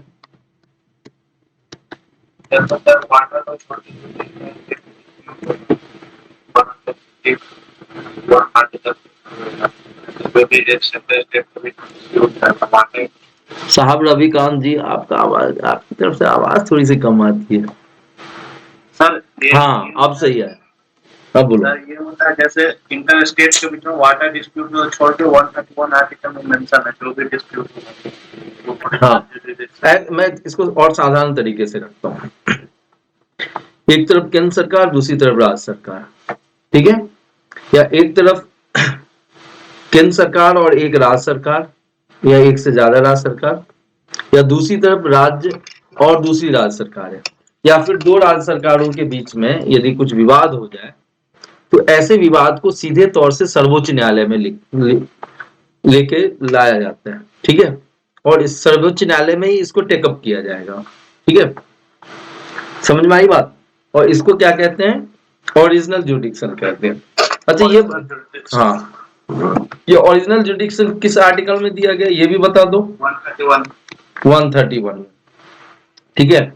अब देखो एक चीज ध्यान देना, आर्टिकल 32 के तहत भी आप सीधे तौर से सर्वोच्च न्यायालय जा सकते हैं। ये भी एक तरीके का ओरिजिनल जुडिक्शन ही है, सीधे तौर से जो केस लड़ा जा सकता है सर्वोच्च न्यायालय में, ठीक है, तो वो किसके अंदर आएगा? ओरिजिनल जुडिक्शन। रिट्स जुरिडिक्शन बोलते हैं ना। हाँ वो रिट जुडिक्शन है। एक सेकंड ध्यान देना, लेकिन रिट जुडिक्शन क्या होती है? आर्टिकल 32 वाली, इन्फोर्समेंट ऑफ फंडामेंटल राइट। ठीक है, सबसे पहले इस शब्द को समझो ना कि ओरिजिनल जुडिक्शन है क्या। प्राथमिक क्षेत्राधिकार। प्राथमिक क्षेत्राधिकार का यह मतलब होता है सीधे तौर से जिस चीज को आप कहां सर्वोच्च न्यायालय में ले जा सकते हैं, ठीक है, उसमें अपील की जरूरत ना पड़े, तो उसको कहते हैं आप क्या, ओरिजिनल जुडिक्शन। तो अनुच्छेद 32 के तहत आप जब जाते हो रिट को लागू करवाने के लिए, तो कहां जाते हो? Supreme court. मैंने 226 को नहीं कहा, 226 में तो आप हाई कोर्ट जाएंगे। क्लियर है ये पॉइंट? गुड।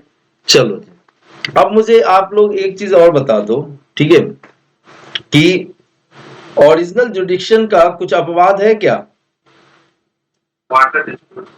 चलो अब लिखो इसको, और इसको जाके घर पे देखोगे इन आर्टिकल्स में क्या दिया गया है। मैं सिर्फ आर्टिकल्स का नाम दे रहा हूं, article number. Exemption of the original जुडिक्शन, ठीक है। देखो, जैसे कोई डिस्प्यूट हो जो कि किसी एग्रीमेंट, कॉवेनेंट, सनद वगैरह पे, ठीक है, और हमारे संविधान के लागू होने से पहले, तो इसको पढ़ना आप लोग जाके। मैं सिर्फ और सिर्फ आपका क्या करता हूं, आर्टिकल्स को मेंशन कर देता हूं, क्योंकि इसकी व्याख्या देने लगा तो अभी 2 घंटे तो इसी में चले जाएंगे। लिखो 131 को पढ़ना पूरा, 363 लिख लेना बच्चे, 257, 4, 258, 4, और जो कि आप अभी मेंशन कर रहे थे 262, ठीक है। इसके बाद 290 और मैटर्स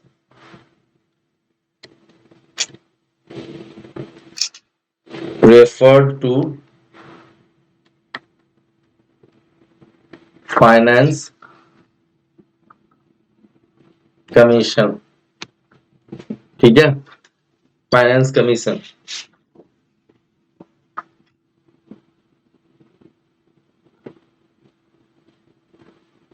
Got that? समझ में आ गई बात? गुड। ये चलो, आप सिर्फ इसको मेंशन कर रहे थे, ये सारे आ जाते हैं अब बाद में, देख लेना। क्वेश्चन का लेवल थोड़ा भी ऊपर बढ़ाया ना तो फंसाएंगे आपको, ठीक है। और आजकल तो तेवर देख ही रहे हो बीपीएससी के चेयरमैन का। अरे अभी जो टीचर्स वाला एग्जाम हुआ उसमें स्टेटमेंट दिया है इन्होंने, क्या स्टेटमेंट दिया, देखा या नहीं देखा आपने? हाँ, कि do not expect lighter question from our side, ठीक है। तो जहां 5 कदम चल रहा है वहां 7 कदम चलो, अब सुरक्षित रहोगे, ठीक है। चलिए नेक्स्ट देखो बच्चों, बताना, एक होता है एपिलेट जुरिस्डिक्शन, अपीलेट जुरिस्डिक्शन, ठीक है। बताओ ये किस आर्टिकल के तहत दिया गया? अब इसमें अलग अलग मैटर्स हैं। देखो अपीलेट जुडिक्शन में क्या होगा कि निचली अदालत के फैसले को आप अपील करके चुनौती देते हो उच्च न्यायालय में, उच्च न्यायालय के फैसले को अपील करके चुनौती देते हो कहां पर? सर्वोच्च न्यायालय में। क्लियर है? तो सबसे पहले लिखो कॉन्स्टिट्यूशनल मैटर्स, संवैधानिक जो विवाद है, इसके केस में क्या है? आर्टिकल 132 है, लिख लिया? ठीक है। सिविल मैटर्स, ये कौन सा है? 133 अंडर आर्टिकल 133। क्लियर? इसके बाद क्रिमिनल मैटर,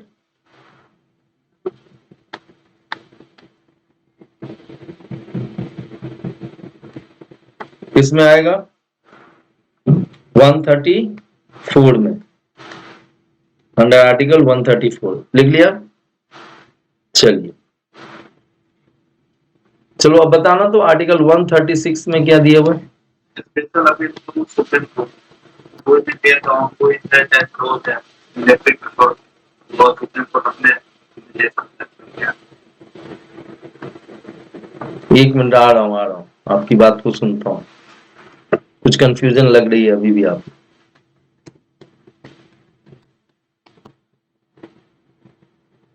चलिए, अब बोलिए थोड़ा सा माइक सही करके।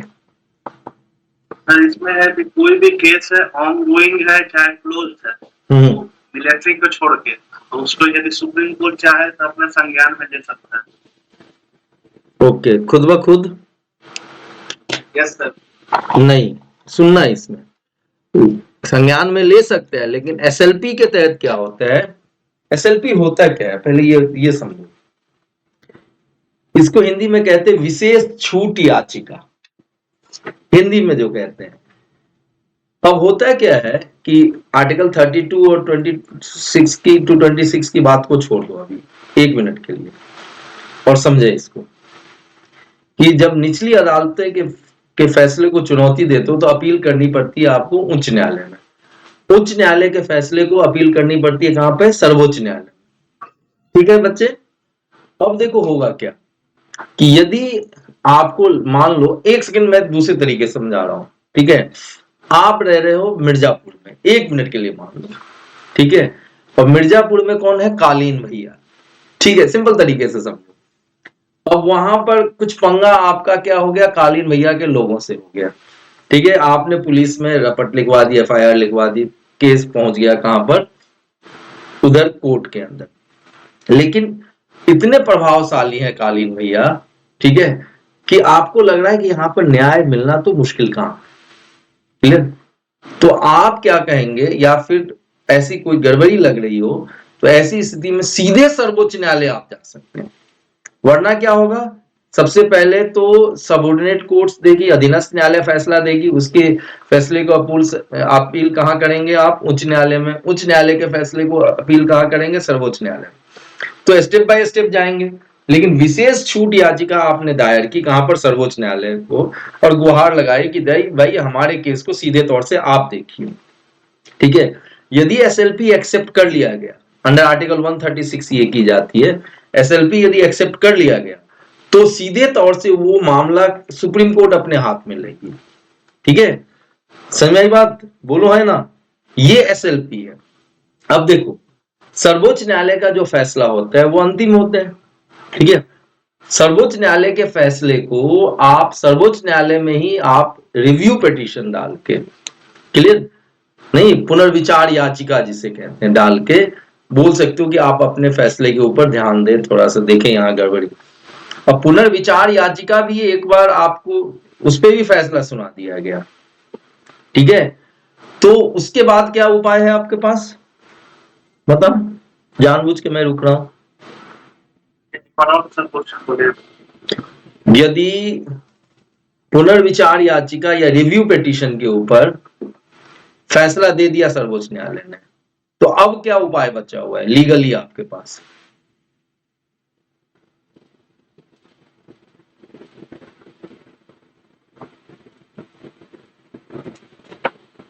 Sir president. रिवीजन जरूरी है, गलती कर रहे हो।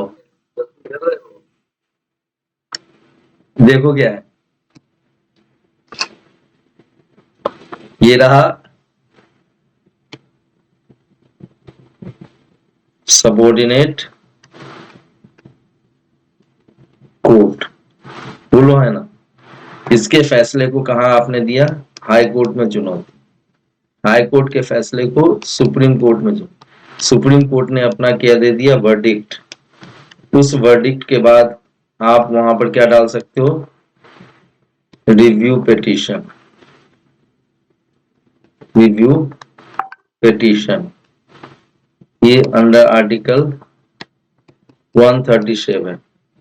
रिव्यू पिटीशन के बाद उसको चुनौती कहां दे सकते हो? तो क्यूरेटिव पिटीशन,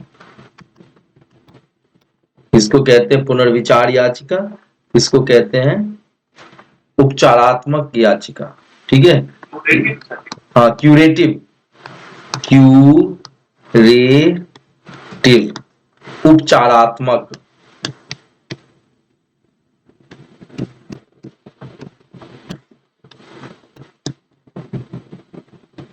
याचिका, समझ में आई बात?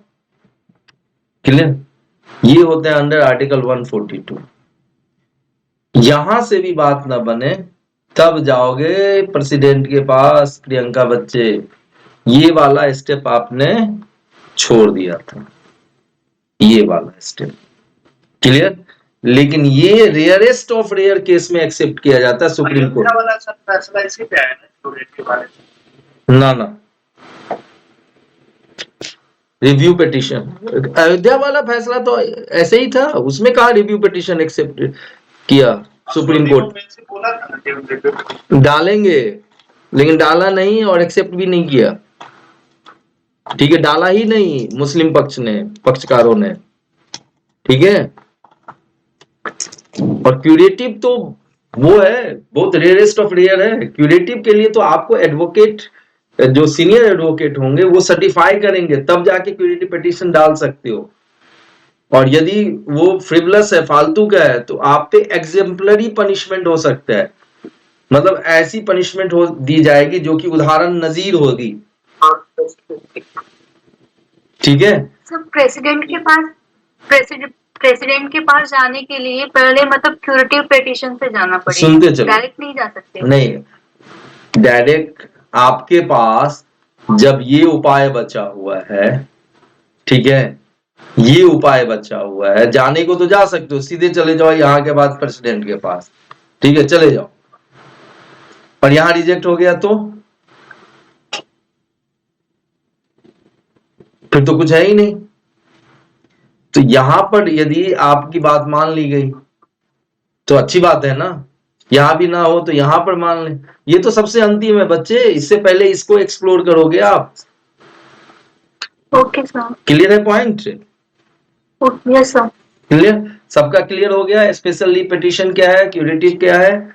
ठीक है, आगे बढ़े। Yes sir. गुड। रिट जुडिक्शन बताने की जरूरत नहीं है मुझे, बोलो। चलो जी, टटोली लेते हैं नो का। ठीक है, बताओ।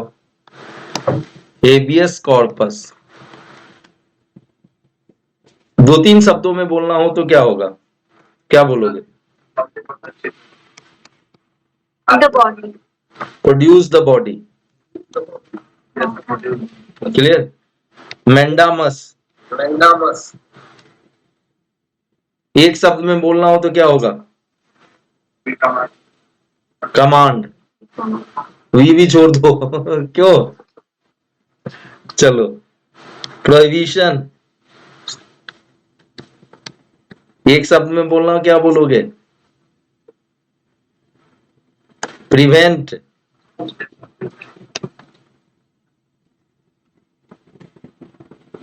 सटियरी, certified. Quash judgement. Clear? Next है क्यों वारंटो, बताना। What authority. हाँ, व्हाट इज योर अथॉरिटी, नहीं यही तो पूछा जाता, बोलो। Yes sir. क्लियर है पॉइंट? चलो, तो ये याद रख पाओगे सारा कि अपीलेट जुडिक्शन कहाँ होता है, ठीक है, किसके क्या एक्सेप्शंस हैं। तो फेडरल कोर्ट की जो स्थापना की गई थी इसके तहत, ठीक है ना।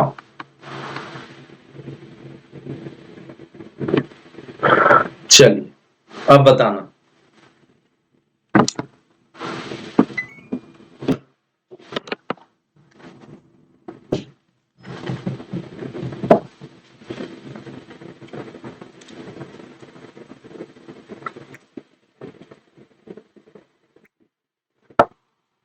more than one.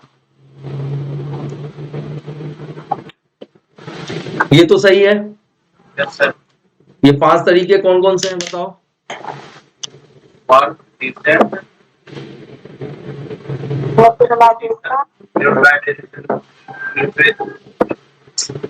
utilization,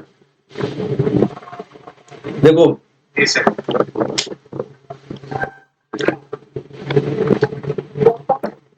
पाने के तरीके क्या है? Birth, descent, Utilization. Registration, naturalization और एक्विजिशन ऑफ टेरिटरी। यही तो होगा अर्जित क्षेत्र। ठीक है। और जाने के तरीके क्या? 3 तरह होता है। 3 होते हैं ना? Yes, sir. कौन कौन से? Termination, अच्छा, टर्मिनेशन, डिप्राइवेशन और रिनंसिएशन। ठीक है। देखो एक एक क्वेश्चन से एक एक चीज रिवाइज होती जा रही है आप लोगों की। मकसद रिवीजन भी है, कंफ्यूजन को भी क्लियर करना है इस पूरे सेशन का। और मैं 2:30 बजे तक क्लास लूंगा। ठीक है। बैक टू बैक क्लासेस है। ठीक है, समझ क्या? 3 बजे तक दे दीजिए। अरे बैक टू बैक क्लासेस बच्चे मैं बढ़ा नहीं सकता। ठीक है। देखो अभी यहाँ पर दिल्ली में क्या चल रही है, वो G20 की मीटिंग। तो 8, 9, 10 छुट्टी है यहाँ पे। Yes, sir. ठीक है। तो मैं बड़ा खुश था कि थोड़ी छुट्टी मिलेगी, कुछ अपने मर्जी का कुछ पढ़ लूंगा। ठीक है। मतलब ये मैराथन सेशन आगे और भी बहुत सारे। ठीक है। ओके चलिए, कोई बात नहीं। तो आगे बढ़े। Yes, sir. अब देखो, तो इसमें जो मैं आपसे सवाल, ये तो पहला सही है बच्चों। ठीक है, फर्स्ट वन इज राइट। दूसरा क्या है? If a new territory becomes a part of India and it's resident automatically became. ठीक है। अच्छा, new territory becomes a part of India मतलब आपने उसको एडमिट कर लिया। बोलो है ना? अच्छा, ये एडमिट किस आर्टिकल के तहत करते हैं? Article 2 or 3. क्या क्या क्या? 2 or 3. सुनो, ऐसा था 3 sir, 3. नहीं ना, sir 2 sir 2. Article 2. और establish, Admission or establish of new state. Article 2. देखो कंफ्यूजन है। बताऊं 2 मिनट? 2 हो गया तो 0. 2 मिनट बता रहा हूँ, 2 मिनट में क्लियर हो जाएगा। ठीक है, बस 2-3 मिनट दो, क्लियर हो जाएगा। कंफ्यूजन है थोड़ी सी आप लोगों को। देखो और समझना, सिंपल तरीके से समझा रहा हूं। अंडर आर्टिकल 1 आपने सुना ही होगा, इंडिया भारत की कहानी। India that is Bharat is the union of state, ये लिखा हुआ है। ठीक है। हाँ, समझना। आर्टिकल 2 और 3 को समझना, थोड़ा सा इकट्ठे समझा रहा हूं। मान लो ये क्या है? कराची। कराची को हमने क्या किया? जीत लिया, एक्वायर किया। ठीक है, एक्वायर किया। नहीं, कराची समझो कि गर्लफ्रेंड है। ठीक है जी। नहीं, ये क्या है? बॉयफ्रेंड। ऐसे समझो, बिल्कुल सिंपल तरीके से। ठीक है, ये हो गई दोस्ती जी। ठीक है। अच्छा, दोस्ती होने से घर में एंट्री मिल जाएगी क्या? बोलो है ना? अरे बोलो भाई। Yes, sir. घर में एंट्री मिल जाएगी।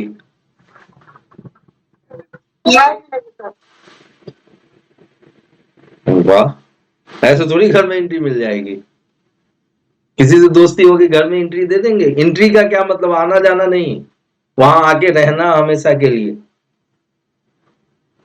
ठीक है? नहीं मिलेगी ना। तो सबसे पहले तो इसको क्या करना पड़ेगा कि एंट्री देनी पड़ेगी, ठीक है?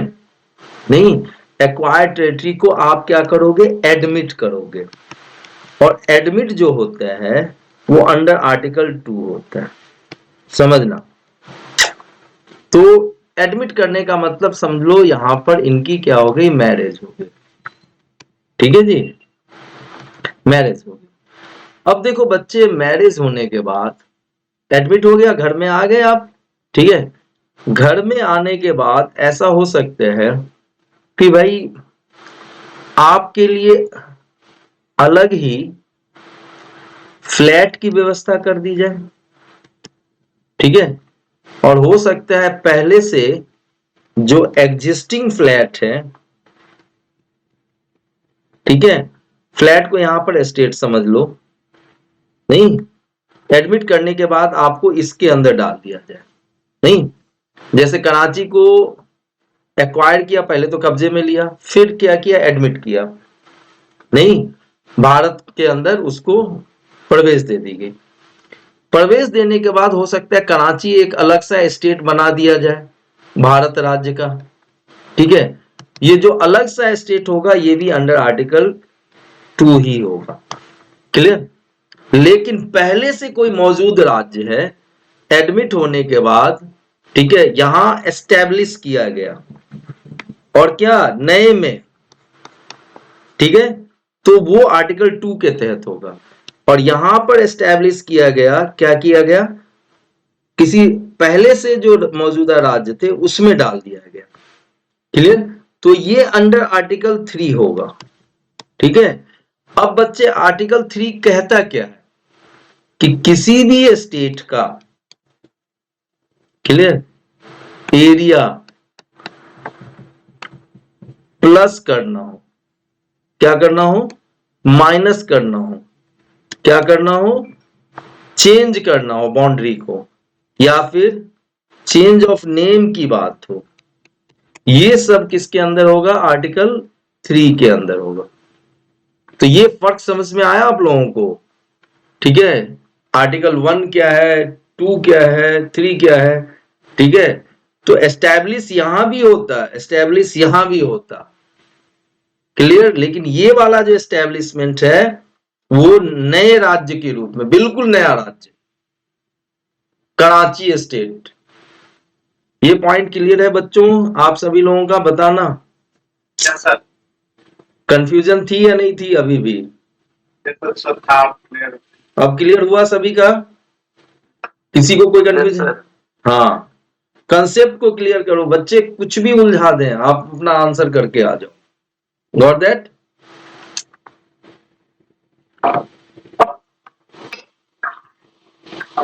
एक मिनट, चलिए।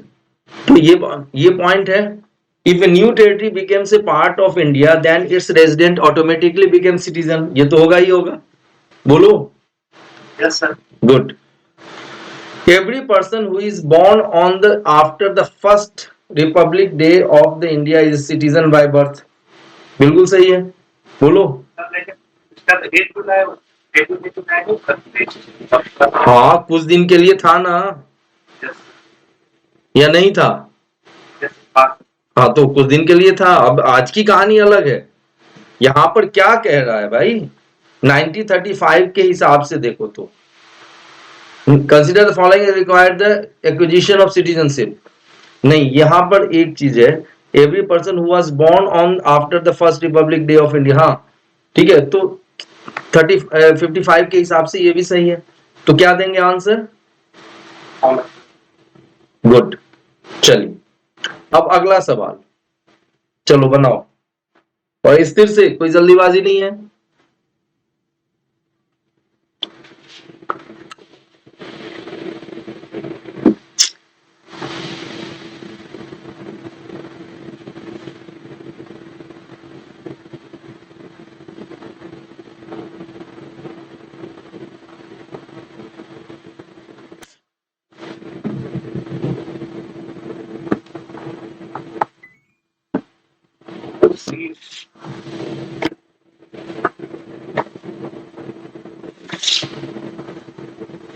देखो इसमें क्या दिया गया, which of the following statement is not true. पहले तो इसको ध्यान देना है, पूछा गया कौन सा सही नहीं है इसमें, ठीक है। ये गलती हम और आप बार बार कर जाते हैं, ट्रू नॉट ट्रू पे गौर ही नहीं करते। Every panchayat shall function for a period of 5 years from the date of the first meeting. ये पॉइंट सही है, बोलिए। गुड।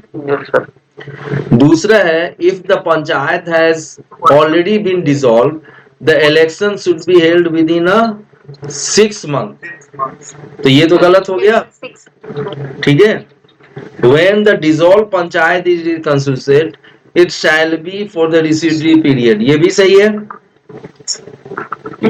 हाँ। लेकिन एक चीज ध्यान देना है कि अब यदि बचा हुआ समय ही 6 महीने रह गया तो सीधा फिर इलेक्शन होगा फुल फ्लेज्ड, क्लियर। अदरवाइज क्या होता है कि मान लो कि 5 साल के लिए चुना गया था, मान लो कि 2000, एक एग्जांपल दे रहा हूं, 2023 से लेके 2028 तक, 2026 में ही विघटित कर दी गई। तो अब जो चुना जाएगा ना वो अगले 3 साल के लिए, ना कि यहां से 5 साल के लिए। लेकिन 2025 में जब इसकी मियाद या इसका टाइम या टेन्योर खत्म होने वाला हो, अब उसमें सिर्फ 6 महीने बाकी है, ठीक है। तो फिर वो इलेक्शन नहीं करवाया जाएगा, और ये नहीं कि 6 महीने ही रहेगा, ना ना ना, फिर तो पूरा का पूरा फ्रेश इलेक्शन होगा और 5 साल के लिए होगा। This point is clear.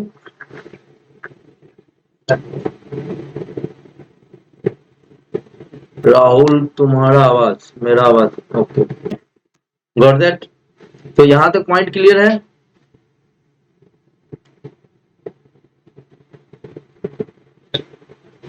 Okay, एक आज के लिए अंतिम सवाल, चलिए।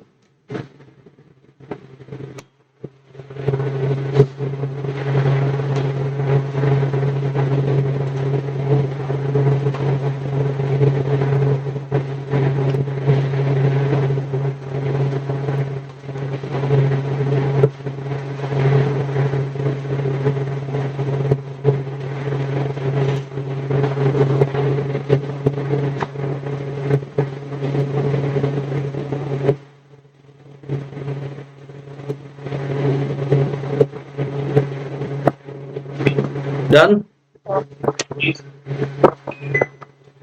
क्या देंगे आंसर? बी। अच्छा, ए क्यों नहीं देंगे? सर तो ये सर जरूरी थोड़ा कंडीशन है पार्ट टाइम में। हाँ, इट्स नॉट ए मतलब एसेंशियल पार्ट।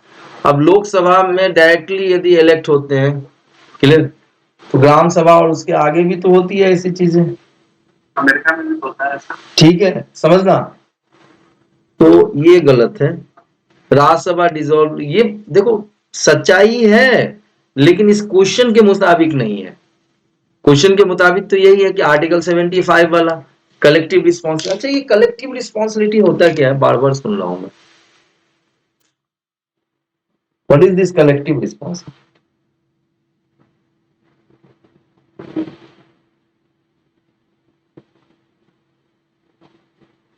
बताओ, what is this collective responsibility?